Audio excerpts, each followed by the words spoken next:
Hello, my name's John Costa. I'm the director of the Documentary Media Centre here in Leicester, and we're also home to the Parallel Lives Network. Now, for those of you that saw myself or Tina Barton, the Education and Engagement Director here at the PAVE conference recently, the De Montfort University hosted PAVE conference, you might be interested in volunteering or some volunteering opportunities. Now, I think we've had 9 emails from people that are interested in finding out some more information.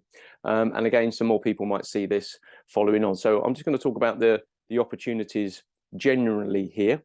Those of you that have found us through the PAVE conference, and then those people that are getting in touch with us, and also things that you can do that are online, so not necessarily physically attending to become a volunteer, but ways that you can support that are in partnership with or in alliance with something maybe that you're studying or something that you're doing on the ground somewhere across the global south.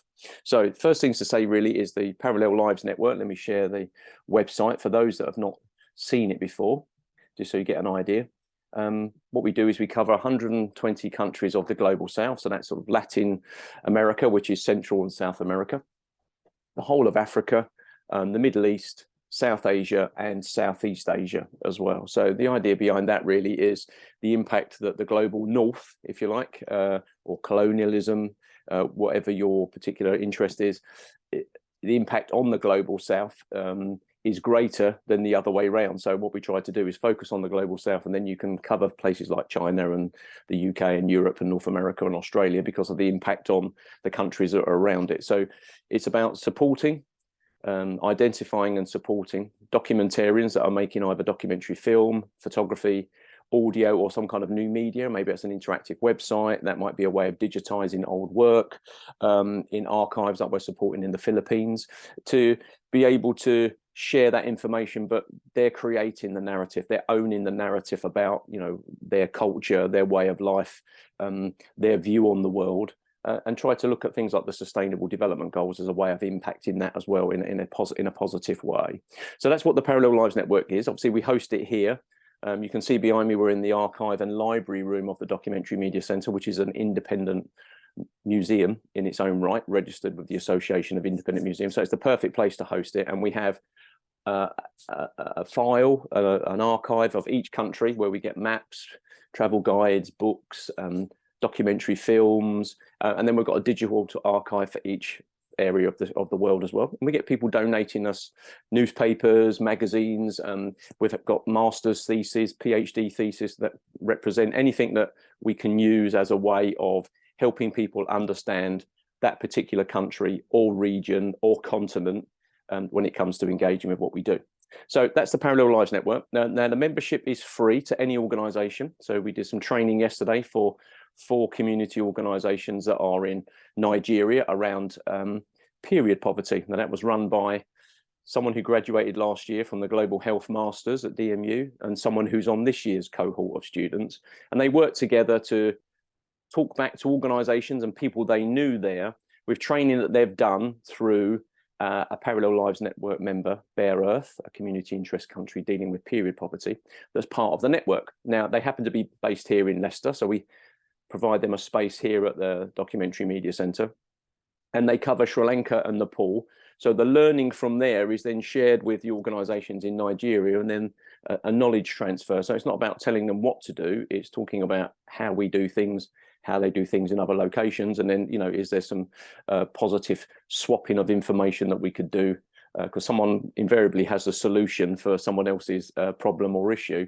So that was very successful yesterday. So the first thing I'd like to talk about with the Parallel Lives Network really is the opportunity with your interest area, now whether it's psychology or anything that you're studying, global health, to be able to get together with 2 or 3 people on your course in small groups and come to us and say, look, you know, can we do a newsroom with you, with some people that we know from back home about this particular subject. So we work on mental health, we do, like I said, period poverty, we can do sort of social media engagement and training, and then also that kind of media engagement with what we do. So as part of that, we've launched today is day 1 of 16 days of activism, which today is the day for the elimination of violence against women, International Day, and it leads right through 16 days through to Saturday, the 10th of December, which is Human Rights Day. So each day we'll be engaging with a different member of the network, Parallel Lives Network, either here in the UK or somewhere across the global south, talking about their issues, what kind of help they want, support, what is activism to them, how you can get involved. And I think this is really where what we try to do is very different when we engage with people that are looking to volunteer. It's not, like I said, just physical engagement, turning up and spending time with an organization volunteering. Those things exist, but it's more about, can you support digitally? Can you get involved in the social media way? Can you join a newsroom for a conversation? So some of you are interested in and studying psychology. You may remember I mentioned a website. Let me just get that up now. That's the next one. I'm going to click on the AfroAsian Critical Psychology Forum. These guys are based in the UK, India, Japan, and it's very much around trying to change the narrative of the dominant psychology theories and stuff when it comes to the global north and the sort of the more developed world, if you like, as they say. So this is about how can they change the narrative about things that are heavily influenced by sort of, American psychology, and start thinking about more reflecting in those in Africa and Asia about how you can change those narratives. So we've got a mini seminar about that, which I think I sent you the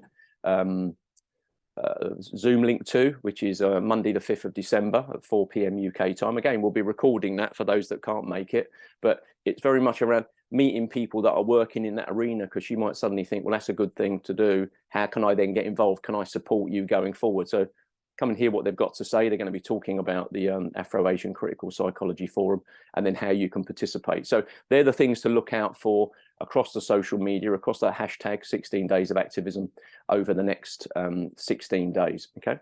The next one is some organizations, like I said, that are local. I mentioned Bare Earth a moment ago, where Philomena and Okoye came yesterday and ran a newsroom with some training as well for 15 people in 4 different organizations in Nigeria.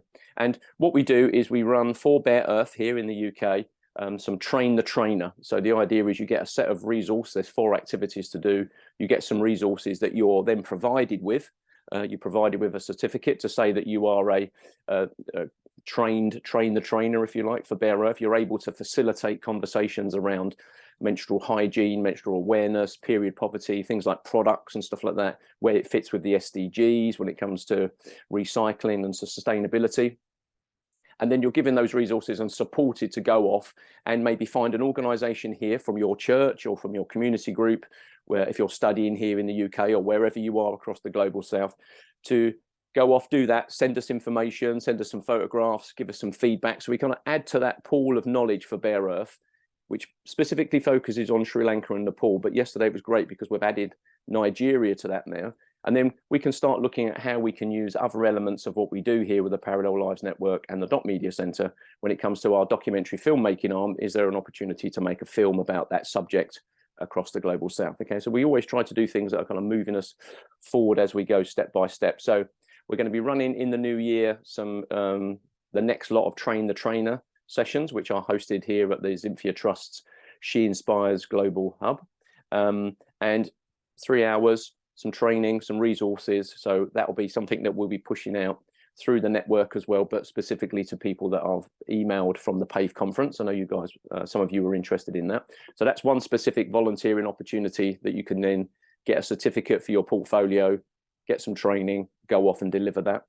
Now, if you're from somewhere overseas, you're an international student, a bit like Philomena and Okoye yesterday, you can turn around and say, well, actually, I'm doing my global health masters, or I'm studying something that's related to health and life sciences from the faculty that you were invited to attend the PAVE conference back home. I've got this organization. Is there some training that you could do for us? So we do mental health awareness, like I said, various subjects.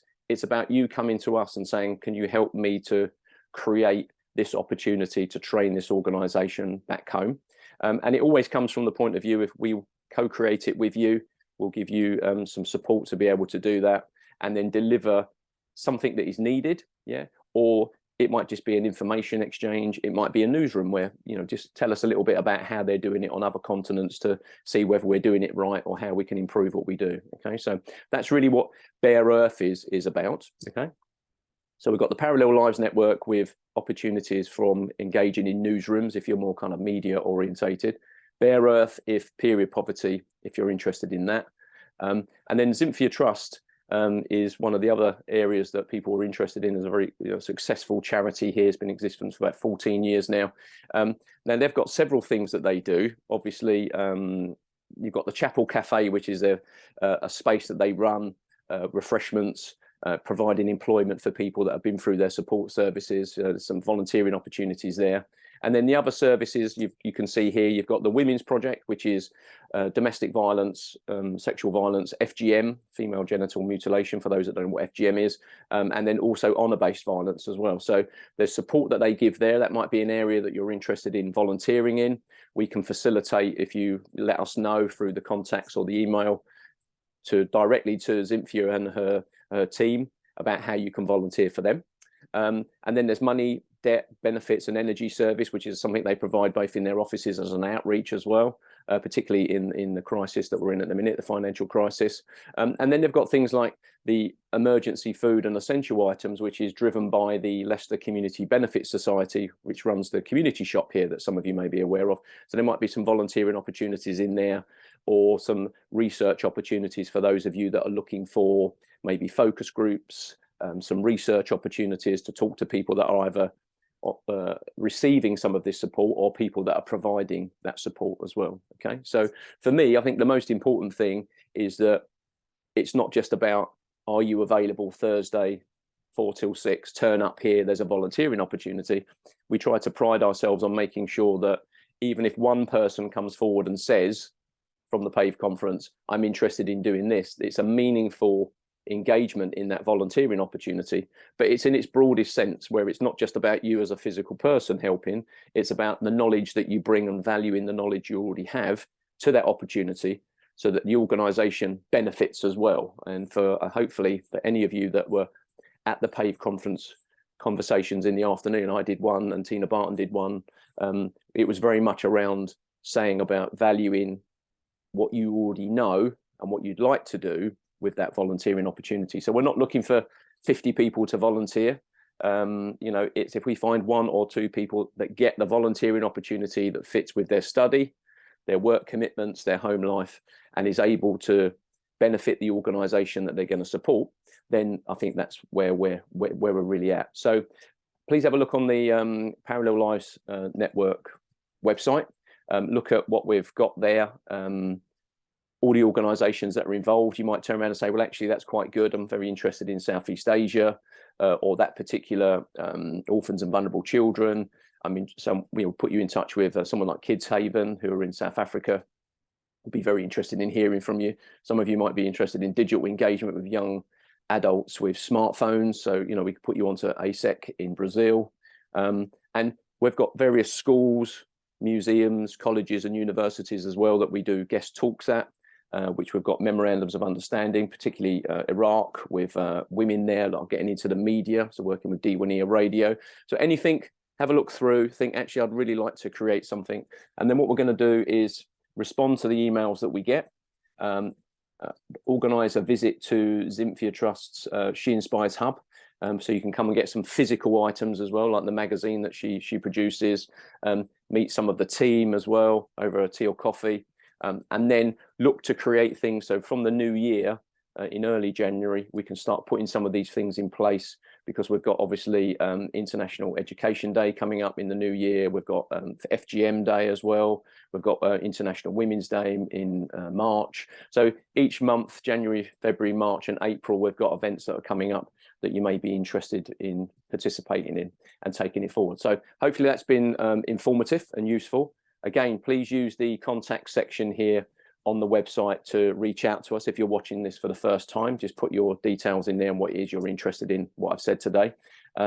Please participate if you can. Look out for across the Dot Media Centre and the Parallel Lives Network social media. You'll see that if you press this heart thing here, you see they've got Facebook, Instagram, Twitter and LinkedIn.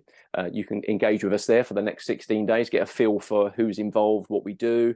I did a fascinating interview yesterday that's going to be posted on Sunday with Delta, who's a young journalist student volunteering with us here, part of our Docfolio mentorship program, about being trans and their view on trans activism And it's interesting. It's very much linked to anybody that's interested in activism around disability, for example. The early days of it's kind of the militant version of that, I suppose, climate activism as well at the moment, that kind of direct action, blocking roads, taking direct action.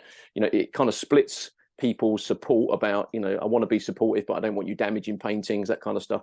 But we need to understand, why are people driven to be that way? Why aren't we just supporting people? Because, under the Human Rights Act or these kind of things, why is there a need for a trans support act if it already exists under human rights? Why are there not human rights being applied there? So it was an interesting conversation. And when I post that on Sunday, please feel free to think about that. And, the best way to find out about trans issues as well is to speak to a trans person, and not necessarily listen to either, David Chappelle or J.K. Rowling. They're the people that tend to dominate the narrative, but in there's real people living their lives and trying to make their way in the world. And I think this is really where the Parallel Live Network comes into its own, because it's everybody has equity around the table. So if we're talking about the Global South, where are the Global South people in that conversation? If we're talking about the impact of climate change on people in Bangladesh, where are the Bangladesh people impacted by that in the conversation? And that's what we try to do here. So hopefully you're inspired by some of the things that I've said there, and interested in reaching out and getting involved in some of the things that we do. Please feel free to reach out to us, and really appreciate that, and look forward to hearing from any of you. Use the contact section or drop us an email. Thanks very much.